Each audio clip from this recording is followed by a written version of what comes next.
my least favorite show. Right? Well, It's not even mine. Guess what, Noah? I can't be right all the time. People like this show. What is this show? I hear you cry. It's the Better Than Noah Ass show. It's not better than Noah Ass, which really confuses me. I think it's just that it's shorter. And so people are like, oh, I'll spend 30 minutes listening to this. But then they see Noah Ass and they're like, what? No. But once people like catch on and figure out what Noah Asked is, they're gonna get like really, really into it. Dude, wait. Oh, sorry, it just occurred to me. I was like, have people like listen to our podcast independently of one another? Like, like just listen. I mean, yeah, like on Spotify or something, and just like it comes up somehow, and then they don't even realize that there's other things out there. Yeah, because Spotify and stuff, they categorize separately. It's not like under the branch of Humorish. Yeah, I mean it is, but it's not like actually connected to anything. So, yeah, if you like this podcast, check out Noah Asked. It's also on Spotify and everywhere else the podcast can be found. The beginning of this podcast is nothing but a giant plug for Noah Asked. Hey. Ow. I need it real bad. Love me. This looks bad. I know. I was looking at it during our last podcast, and I was like, dang, that's gross. What y'all can't see is, it might be on my Instagram, is my arm. It looks terrible. Yeah, it looks like Hawaii got imprinted in bruises on his arm. Yeah. There's like, it's the little archipelago of like one large bruise and then a smaller one just slightly offset and then a smaller one slightly offset, and it just goes down for like 4 of them. Yeah, the underside of my arm just looks like Rocky, like just went ham on it. I got told that I should massage them. Because the blood will like massage bruises. Yeah, well, because they're so big that the blood will start to clot. Really? Yeah. I'd never heard that before. Yeah, I hadn't either. Ask Zach about that. Well, Zach, his doesn't clot anyways. Oh yeah, it wouldn't clot. He's a hemophiliac. Yeah, I just knew he'd have experience with bruises, but yeah, I guess that's a whole different. Yeah. For those of you at home, buzzwords hemophiliac. That means that your body is missing one of the 9 factors, or is it 7? There's an amount of factors in your blood that lead to it being able to clot itself, and if your body doesn't produce one of them, your blood doesn't clot, so you can just bleed out from a paper cut. So that's horrifying. Yeah, it is. But then sometimes they get really large bruises and stuff. But yeah, no, he out of nowhere. Yeah, you got to take shots for it. Put that factor back in your blood. But anyways, this week we're helping people out on this show that's with called bruises. Well, I mean, hey, there you go. Here's a piece of advice: if you have a large bruise, maybe massage it. If it helps, then great. If it doesn't, then I guess enjoy the pain. But no, we're going to help some people with some other things on their body. For instance, this person asks, how does your body know when your hair is no longer attached to your head? A number of times I went and got a little itch on my arm, and then I go to look down and I think, oh, it's just my hair touching me. But then it's just one single hair that's responsible that can be pulled because it's not connected to anything, even though it's still with a bundle of hairs along with the rest of them. How does my body know that this hair is not my hair? Does that make sense to you? Yeah. Like there are times when I'm like, oh, there's an eyelash in my eye. And it's like, well, yeah, there's always eyelashes in my eye. Like they're a part of it. It's like, how does but it's the one that's not actually a part of it. Yeah, your feelers just like in your... Isn't that kind of weird to become like aware of? It's like, oh yeah, each of my hairs can feel things around me. Like each of my follicles has like sensory in it or around it. It is weird though that there's constantly things about your body that like are happening that you aren't aware of. It's like you can always see your nose. Your tongue is uncomfortable in your mouth. You're just gonna ruin this podcast for a lot of people now. What are the other ones? There's a couple. You can feel your ones. clothes on your body. You can feel your clothes. You're aware of your breathing and your heartbeat. To breathe. Blinking. Your heartbeat. Or aware of your blinking. Yeah, can you feel your heartbeat? Maybe I just have like an engorged heart or something. I'm like sitting here trying to feel my heartbeat just by sitting. Well, that's a boring part of the podcast. I mean, I've been able to feel it like after like running and stuff. It definitely like does that thing where it like moves. It doesn't throb all the time. Is that not normal? No, I don't feel like that's not healthy. I'm pretty sure it's fine. Maybe it's just because you're so thin. There's nothing for like. There's nothing between your your. I pull up my shirt and you can actually like see my heartbeat just, like, coming out like a cartoon. Oh my god! I imagine something way more vivid and disgusting than a cartoon. Like, just like my ribs like pulsating. Just like a StarCraft kind of cutscene. Yeah, it's like the hive, whatever. Those things always gross me out. Did you ever play StarCraft? I did not, but I've like seen little bits and stuff. Oh my god, I always played as the hive because I thought they were dope. It's just. Or wait, oh shit, am I wrong? Is it the hive? Fuck, I feel like it's right. The Horde? I don't know. I don't know. I just feel like I've heard that from something. Yeah, something, whatever. I played as the aliens. It's been a long time since I played it. Get off my back, you Blizzard fanatics. Yeah. I have their stock. I need to represent well. StarCraft's still around, doing its thing. It's whatever. Do you ever get like a... I guess we talked about that. Yeah, you get your eyelashes and stuff. Do you ever do it with your eyebrows? I do that to my eyebrows. Oh, constantly. It's such a relief. Like, I'll do it with my leg hair because I have plenty of that, and I'll just like start, like, if I have shorts on or something, I'll just like gently like pick at it a little bit, just kind of like give each like part of my leg a nice little pinch and tug, and like something will come out. Like, it always does. It doesn't hurt. It's just like, oh, I'm just pruning, I guess. Yeah. Well, now like I'll pull hairs just like that are straight up attached to my head, just out. Like, not okay, like that. Well, no. Like, it's just like not a big deal to me. I'm like, well, because I get like some of these that like come down. I have like a little micro widow's peak. Yeah. And sometimes I'm just like, oh, well, I don't want this like in the middle of my forehead, so I'm just pull.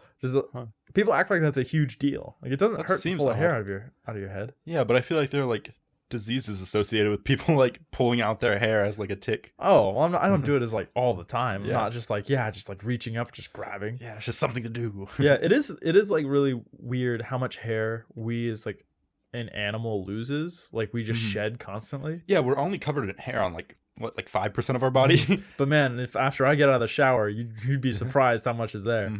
Oh, if I run my hands through my hair, like just one pass, I'll probably have at least like 10-15 strands. Dude, I only wash my hair every 2 to 3 days. It depends on what I'm doing. Like, and if I'm working out more, then like I do it more. But like, just because I don't want to like strip all the greases and oils from my hair. But like, after like a 3-day stint, if I run my hands through my hair in the shower, it's just like so much has come out. I'm just like, oh god, I'm balding. But I'm totally fine. It's just like my hair is so thick. It seems terrifying though when you're like, that's like 30 hairs. Like, how many can be on there that it stays full looking? True, because like my hands get caught in my hair too. Like, when I'm in the showers, my hair being wet makes it more like sticky or something. The oils that just like start binding, it becomes like a liquid concrete.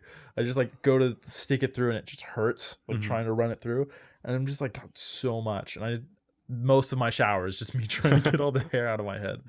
And it's we're just like hairless apes. It's so gross. Like we have hair on our heads and our pubes, and like a little bit on your arms and legs, but not like dense. Yeah, it's like a weird evolution. Like, there's no reason that should still be there. Yeah, I feel really weird because when I look in the mirror and I see my whole body, it's like, it is very hairless. Like, my arms are just like the very standard light hair. My chest is nothing, and then right as you get like mid thigh, it just gets like forest, super thick. And I'm like, am I like a satyr, like a goat man? You do have a lot of leg hair. It's a lot, and I don't think about it when I have like shorts on, but just like when I like see my pale self in its entirety, I'm like, whoa. Yeah, I feel like I have like a little bit of leg hair for like being a dude. Like, it just doesn't grow super thick. Like, especially because on my head it's like super dark, super thick, very clearly can't see any like skin underneath. When you look at my legs, I'm just like, oh, I'm like a little pale boy with only a little bit of hair. Because then like I sit next to people like you, I'm just like, damn, what a man. Look at all that hair. He's all thin and but then I'm like mostly hairless on my torso and stuff. Like, it just doesn't grow. Also, doesn't grow on my ass. Fun fact, everybody out there, in case you want to see a guy with a baby's ass, send me a DM. That's our $10 Patreon. Oh yeah, that's on our Patreon. That's a paywall to get to that bad boy. Hell yeah, you gotta just pass through some things. I'll be an e-girl. I would hella do that. Fucking pay me money to see my butt. I wonder who. Just your butt, like very just my butt. Specific. I would just crop it so it just looks like he's like, I don't know if that's like his elbows pushed together, or maybe could be boobs without nipple, but I don't know. Also, anyways, almost every time I make eye contact with someone during a conversation about anything, they continuously look away nervously. I tend to avoid eye contact due to this because I don't like how uncomfortable some people look. What might this mean? Well, considering I don't make eye contact with people, I don't know. No, what do people's eyes look like? Can you describe an eye? Have you ever seen one? Just like avoid it. So I'm trying to make eye contact with you right now, and I'm like so uncomfortable. No, it's okay. I've been working on it. It's one of those things. I feel like in our generation has just become so hard to do. Like, even now, just talking about this, like, I just continually stare away from you, just because like while I'm trying to formulate what I'm saying. It's hard to make eye contact and be like, okay, I'm interacting with this person specifically. Do you think that's like a generational thing, or do you think like, do your parents struggle with it as well? I don't know. It's not something I talk about a whole lot with people. But... Amy, what do you do? Oh, she's not here. This is, I don't know though. That's not one of those podcasts. Yeah, I don't know, but I do think it would be a younger person thing with technology and stuff. I don't know if it's a screen thing. Yeah, and like, I don't know, just not having to look at people as often. Yeah, part of me thinks it's introduced with like the what is it, Generation Z or whatever that we're in, where it's like we've had iPhones and whatever our entire lives, and I could communicate with you through like phone calls and text, and when we hung out together, we played video games and look at the screen, not each other. And so I feel like there's so many opportunities to communicate without eye contact that you don't need it when you're actually together. Yeah, and so it feels weird to like make that connection, and then you get on in life and they're like, yeah, firm handshake and eye contact, that's what you need to be a man. And I'm like, I don't like it. My hand have weak hands. My hand is limp and my stare is limper. I don't know what to do. No, I don't hate eye contact. I know I say like I don't do it at all. I just never think of it. Like ever. And then like usually after something happens, I'm like, did I even look at them? I gave them a command and I didn't even look at them. Like, it's not like a conscious thing. I do it too. It's just, I mean, part of it is, so what is it, like a micro expression thing where it's like when you're remembering something, usually people look up and to the left or whatever like that. It's like pseudoscience kind of that. Actually, I don't know if it's pseudoscience. I haven't done enough research into it, but that is one thing I've heard anyways. So part of that, it seems like it's like just built into us, but another part of me is like, no, I feel like my mom does eye contact a lot better than I do, and same with like her husband and whatnot. Just like, oh, I really struggle with this. I've been working on it though. I try and like stare at like the space like right between, because I feel like you look at like forehead that's too high, like it looks like I'm looking over you. And so I'm like, okay, I'm just gonna look at their like eyebrows, and then I'm like, oh, their eyebrows are bad. What about their nose? I'm like, man, what a big nose. Oh, man. I'm looking, and then I realize you do not have a whole lot going for you. I'm sorry. Like, and then I realize I'm looking in a mirror. But if someone's not making eye contact with you when you are specifically trying to, does that mean something? No. Because I get uncomfortable when people make eye contact with me. Like when people are like too willing to make eye contact, like opening their eyes wide, and like coming like if it's at a new person or something, and I like look at them, I'll look in their eyes for like just a second, like just enough to know what color their eyes are, and then after that, I'm like, kind of like just talking to them. I may as well be on the phone because I'm like talking at them. I had a girl, like we were just started talking, and she's like, "What color are my eyes?" Like it's like a test, and I was like, who cares? I said green, which is statistically the least likely. So Noah, come on, you're a man of numbers. I love that you are with her, and then you just like, I don't know, green, just like looking away. I don't like. She's staring at me in the like, trying her hardest. Just so like, what eyes color super are my wide, eyes? pupils super tiny, just like extremely uncomfortable staring at you. No, I mean like that's usually the first thing I notice about like a girl is like they have like the like online just like, oh, rank what you see first. It's like, what order do you see a woman in? And most guys are like tits, ass, fucking that thin waist. It's like whatever the rest of her is. Yeah, whether or not she's in the kitchen. But like, no, I usually notice it's like eyes, eyebrows, smile, and then everything else is like built around it, and then I just like look away. Because I like to look at people close to the face. I feel like if I look at someone's body, that it implies like nefarious things. Yeah. And I don't like that implication because that's, you know, just society talking to me. For sure. No, there are times when I'm like reading someone's shirt and then I'm like, but are they going to think I'm not reading their shirt? Like, I don't want them to think. Even and it's like, then I'm worried about what they think and what they're thinking as opposed to like what it actually looks like or anything. Yeah, no, I definitely zone out on people's shirts or like squint like trying to read them because my prescription's going out. So it's like I'll just be looking at someone, I'm just like, what's on their shirt? What is that? And then like I'm sure it just looks weird to other people. I also had this issue that I kind of discovered when I was managing a Sonic. Sorry, assistant managing. I zone out, and when I zone out, I typically like my head like tilts down, and it's just like perfect butt level, and it's never like I'm not staring at a butt. It's always just like I'm there like zoning out, thinking or whatever. and then butt enters my vision, and it's not even like focused. It's like kind of out of focus. I'm just like, oh, there's a butt. Mm-hmm.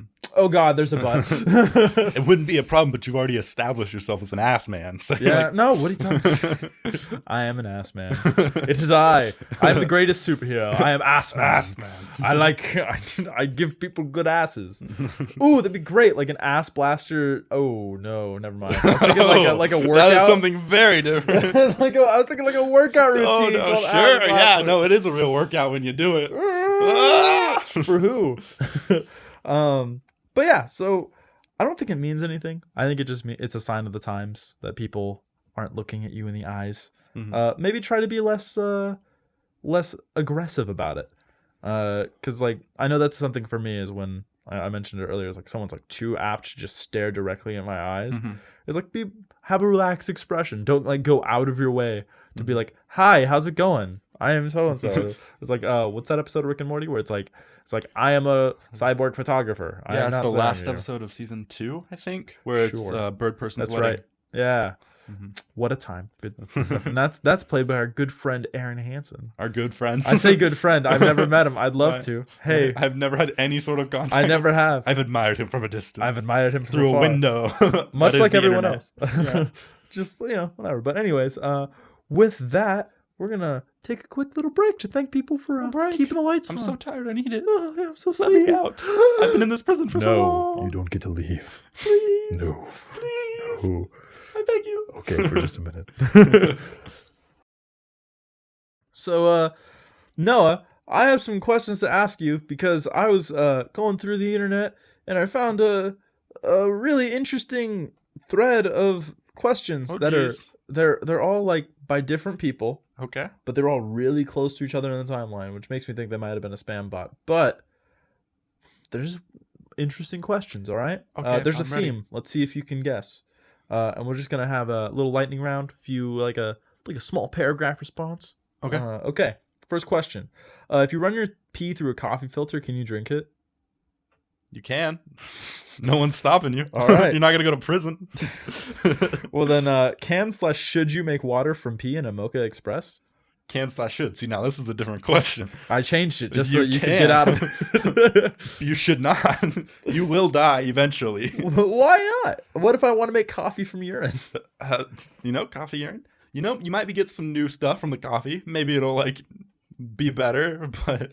Yeah, it further dehydrate you so the caffeine doesn't work? Or would it be double caffeinated? Oh, yeah, because caffeine is a diuretic. That's the word. It requires water and makes you pee. If I pee into a Brita, will it taste different than normal water? Yes, definitely. Experience? Yes, lots of it. I've tried it with different people's pee just to make sure it wasn't just mine. Different animals too. Yeah. It's really weird. I tried my dog's. It was actually the sweetest. Bear Grylls drinks his own pee, but does he ever eat his own poo? Is that harmful? Yes. Yeah. No. All of our bodily fluids are waste. So if you just put the waste back in the original machine, it seems bad. Yeah. Can you guess what the theme is, Noah? Consuming urine. No, it's actually diuretics. Oh, okay. No. I love diuretics. But yeah, consuming urine. I don't understand how or why this came up, but it was there. And yeah, folks, don't drink your pee. I mean, yeah. If you're dying, maybe. Yeah. Maybe. A very specific set of dying circumstances. Yeah, like didn't Bear Grylls even like filter it through something first, like a sock? I don't remember. I didn't see the thing. But I mean, even so your body isn't 100% efficient, which means yes, you can get something from like urine. Mm-hmm. But if you're already dehydrated, you shouldn't. And I'm assuming someone who is going to try and filter their pee through a coffee filter or drink it from a Mocha Express is already extremely dehydrated from only drinking coffee. So, yeah. Also, Brita, don't ruin a Brita filter. Like, I don't think Britas do that much. Like, personally, I can't tell the difference between like tap and Brita. I'm pretty sure like it just runs it through like charcoal, right? Something like that. It's like just like one or two filters. Like doesn't the charcoal it like basically ionizes it or something like that? I mean, it gets all the thick stuff out. So well, because it's like little pebbles. So yeah, it's gonna stop like some particulates and it's gonna change the taste to be a little bit more iron rich. But I think if you pee into a Brita, it will still come out yellow in the bottom. I'm pretty sure. Like it'll still be pee. And if you do, change that Brita. Like don't. Never use that again. Throw away the whole pitcher even. Like I mean, don't do that. Don't like to do your little experiment and then have company over and then be like, oh yeah, here's some regular water. Don't worry, I rinsed out the container. I used the same filter though. What? It cleans itself. No, don't do that. You fucking animal. Wild. So this next question is for someone who wants to know how to get out of some car trouble. Against my better judgment, I offered myself and my brand new to me, car up for carpooling. The program I'm doing this summer highly recommended doing so because so many of us are going to be at the same place and have to go back. So I did. And it sucks so much. The others I'm giving a ride hardly speak to me, and when I talk to them, they just converse amongst each other. Only one has half-heartedly offered me money once and hasn't mentioned it since. We all seem to leave the program at different times, and I hate waiting around. I don't like the pressure of having to get everyone there on time, and one of the people I drive loves to backseat drive. It drives me up the fucking wall. Plus, I'm going to start going in earlier so I can leave early on Fridays, and I want to be able to stay late so I can use the gym. This whole situation is just less than ideal. The only thing holding me back is that they don't have cars, so I'll be kind of putting them out. But also, I'm thinking, well, what would you all be doing if I wasn't here? Plus, we're in a huge city, and we're all getting compensated nicely, so when it comes down to it, Uber exists for a reason, right? I mean, I probably sound like a dick, but I don't want to do this for another 3 months. How do I get out of this? I like to imagine that, like, summer's just started. He did it one day, and he's like, fuck. I did not know what I was signing up for. He did it one time, and then he left, and so he had 2 rides with these people, and he's like, yo, this fucking blows, man. He's like, I don't want to do this 3 more months. Summer's 3 months long. I mean, he just started. Yeah, you're doing the math there, bud. Sounds like quitter talk to me. Yeah, it does. Come on. Mama didn't raise no bitch. you gotta see it through. You started something, you gotta finish it. Seriously. I mean, okay, so I've been in situations where it's like, I get there and it's not at all what I want to do. But I've always seen it through. Mostly because Mama didn't raise no bitch. But like, it's also just I'm stubborn. So I like to see things through the end. 3 months is a long time. To be fair, mine was like 4 or 5 months when I did it. It was I offered my help on a project that ended up being like just absolutely awful. But I saw it through because I was like, you know what? God dang it, no one can say I'm a quitter. And they can't, but they can say lots of other mean things that aren't true. Because they have spent vigorous amounts of time with you. Yeah, it's just like indulged my time. I was never mean. It was just like not a good situation. I was never mean, but I did have a lot of choice words, and I yelled at them a few times. No, I would never do that to people. I mean, I don't know if I've ever raised my voice to like people while like they're working under me while I'm like in control of them per se, or like even like in like a work environment. I've never had that. Like it's always like I'm at work, I'm gonna be professional, be nice, even if these people are my friends. That's when it's hard. It's when you're managing your friends. You gotta like be like, hey, I'm your friend, but at work, at work I'm your boss or whatever. Have you ever had to like get out of something or successfully gotten out of something previously? I know I have. I have like the tingle in the back of my head that I know it's there. And I'm like, I'm sure I bailed on something. Yeah. What was it? I think I was doing a little like acting camp one time, and then I got into like the school play, and I was like, I don't need this anymore. I don't know, and it was just kind of like conflicting time wise and things like that. Like, well, fuck this. Yeah, I think I just dropped out. But that wasn't like helping people out or anything like that. Yeah. That was like I was just kind of wasting my own time at that point.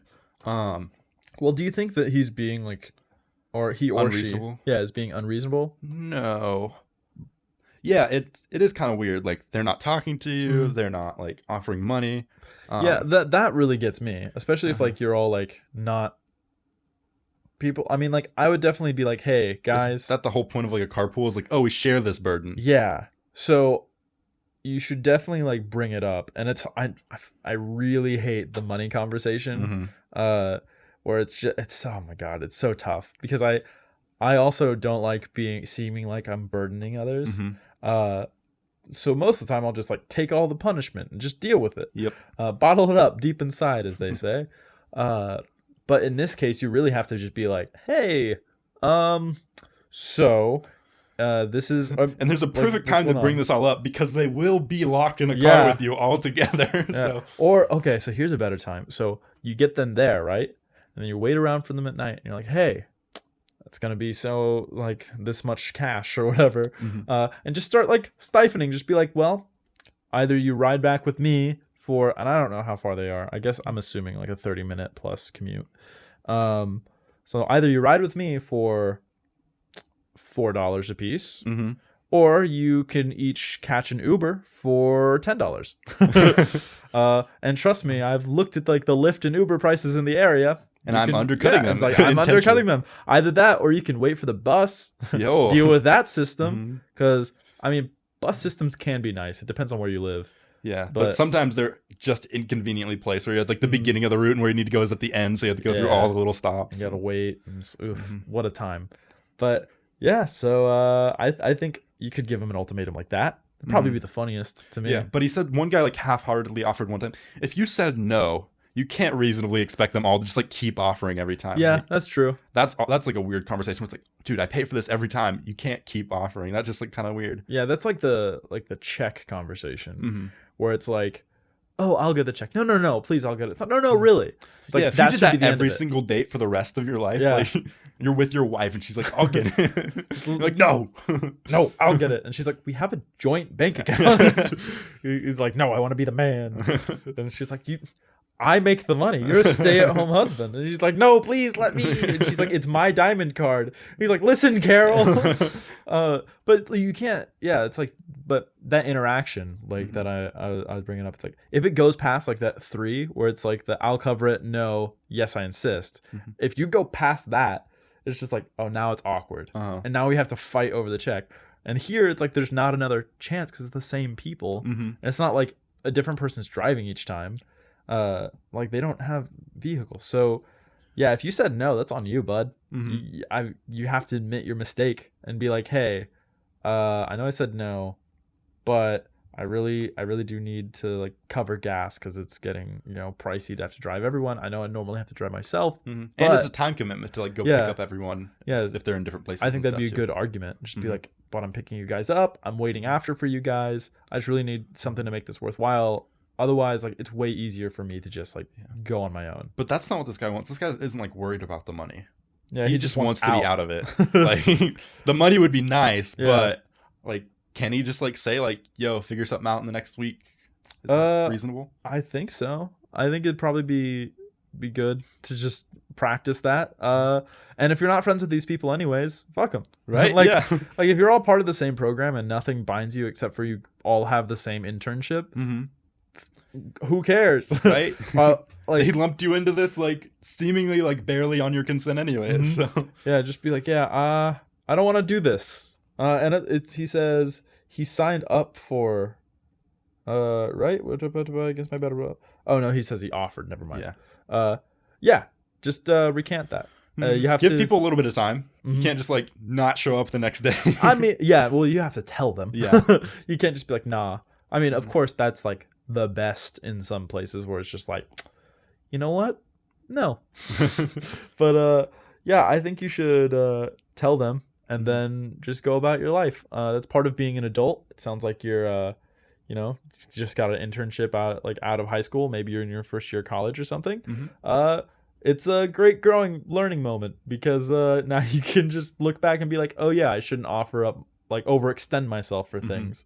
And if you want out of it, then you gotta grow up a little bit and and you just gotta cut those ties yourself. It hurts to admit you're wrong and to be like, nah, I actually can't do this and let people down, but you gotta it hurts when they're like retaliate and they're like angry at you and then you're like, dang it. And then it also hurts just as much when they're like, oh, it's no problem, I'll figure something out. Ugh, just a bad situation all around, pal. I don't envy you. But what you should do is envy all of the cool people who are subscribed to our YouTube channel and who follow us on all of our social medias, because those are the dopest people.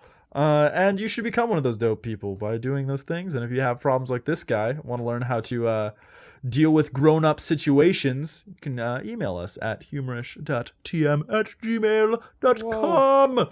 It's amazing. Do it. It's just mandatory. Yes, it is required of you. You are not allowed to keep listening otherwise. Yes, just kidding. Please come back. No, please, yeah. Tell your beg friends.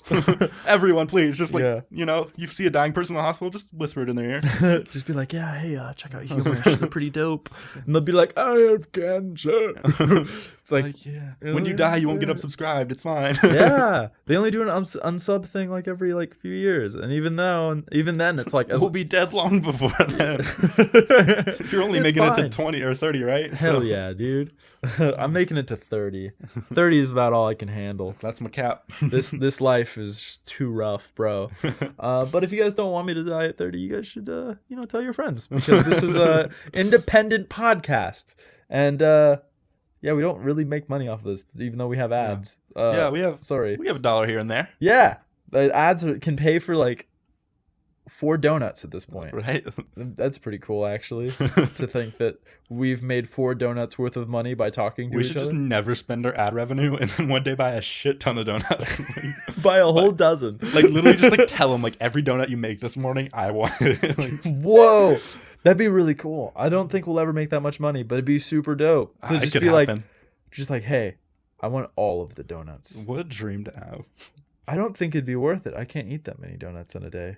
We'll go around the homeless and just like, hey. No, that's why would I do that? I want them. Why would I just because I can't eat them doesn't mean I won't. Yeah, I'm gonna I'll fucking figure it out. But yeah, we'll see you guys next week when we don't give donuts to the homeless. Bye. Hey everyone, thanks for listening to this Humorish podcast. You can email your questions to humorish.tm@gmail.com to get on the show. You can also find us on YouTube or on Twitter at humorish_TM, or use the hashtag IDKTHO. That's the name of the show. The podcast music was Marigolds in May by Jamie Bathgate. Thanks for listening, guys.